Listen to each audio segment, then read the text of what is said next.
Hello everyone, welcome to Programming Cradle. One of the members from Telegram group asked this very interesting question, which was when you lost your job, when you were laid off, what was your mindset? So if you don't know, and if you have joined Programming Cradle family quite recently, let me tell you. I had a job previously, which was data scientist job at a startup, and I lost that job in January. So yeah, that was that, and I talked about this in one of the live streams. And recently, someone asked in the Telegram group, "What was your mindset and how did you prepare yourself?" So I'm gonna talk about few things in this video, like what was my mindset and how did I prepare myself and how much time it took for me to get a new job. So those are the things which I'm gonna talk about in this video, and I hope somehow you will find this video helpful and hopefully you will get motivated to probably work even harder. But as always, if you're new here or if you subscribe to the channel, please go subscribe to the channel and also hit that bell icon so that you get notified each time when a video goes live. And if you end up liking this video, please give it a thumbs up. It always keeps me motivated to keep bringing such videos for you guys. It's completely free for you, but it does really help me quite a lot.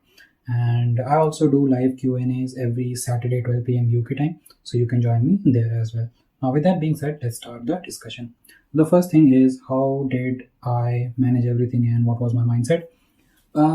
As for mindset, of course, it was negative. I was going through some hard time, of course, because when you lose a job and you have your education loan to pay, living expenses were increasing. I had moved from my previous place to a new place, and that was purely because of the job location. So I used to live in Area A, or if you know about Newcastle, I used to live in Arthur's Hill, and from there the office was around 2 hours by bus, which was quite a lot. So I decided to move to Heaton, and from here it used to take just 1 hour.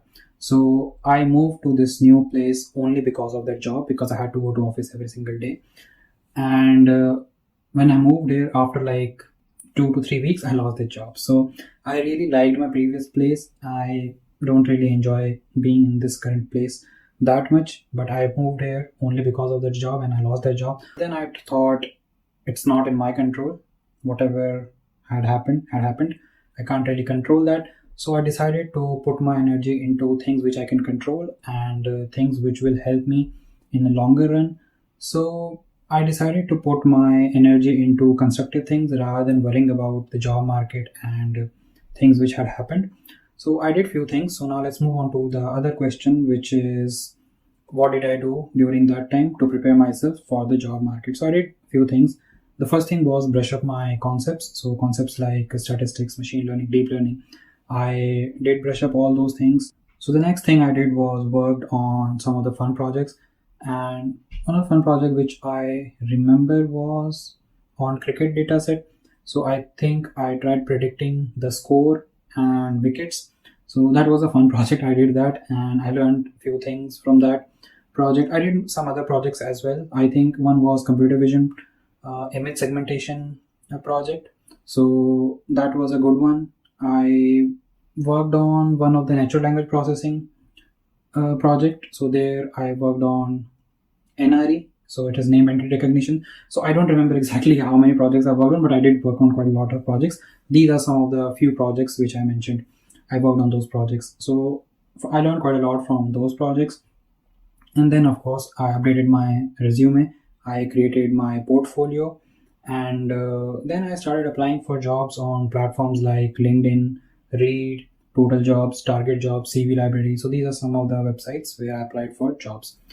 So these are the few things that I did during that time. Now moving on to how much time it took for me to find a job. So it took around 1.5 months for me to find a job. It was a bad job market.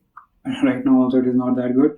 But that time a lot of people were being laid off, and whatever roles were there in the market, they were getting shut down. Most of the times when you apply for a role, getting rejection was something which is very common. But then the thing is, you started getting replies like, we are putting this role on hold, we are not hiring for this role anymore, things like that. So that tells you that there was a very negative sentiment in the market as well. So it was really bad time, but then again it was not in my hands. So instead of worrying about the job market and what will happen, I decided to keep on applying for jobs, preparing myself for interviews. And whatever interviews I used to get, I used to try to prepare quite well for them. And one thing that I can tell you is that communication skills are very important. Do not neglect them. Even if you are really good with your technical skills, and if you are bad with your communication skills, you will find it really hard to find a job, especially in the UK. So you need to have really good communication skills, and then of course technical skills are always important. So you need to have that. So work on those skills and try to make most out of any interview call you get. And then I was able to get, I think, 2 offers, but then the other one was in London, so I had to move to London. So I decided not to do that because things were anyways getting so expensive, and London is already quite expensive. So I wasn't prepared to take so much financial burden, and like I told you, I had education loan to pay. So for me, it was important that I save as much money as possible. So I decided to take offer from Stanley Black and Decker, where I'm working right now, and that was not the only reason. The other reason was the nature of the work. Here I am working on a lot of different things at Stanley Black and Decker, but then the other role which I declined, it was in an insurance company. So they were heavily focused on linear predictive models. So I don't mind working on just that, but then they were really niche for in terms of the algorithms they were using. I asked them, "Are you using any deep learning algorithm?" They were like, "No, we don't use any kind of deep learning algorithms."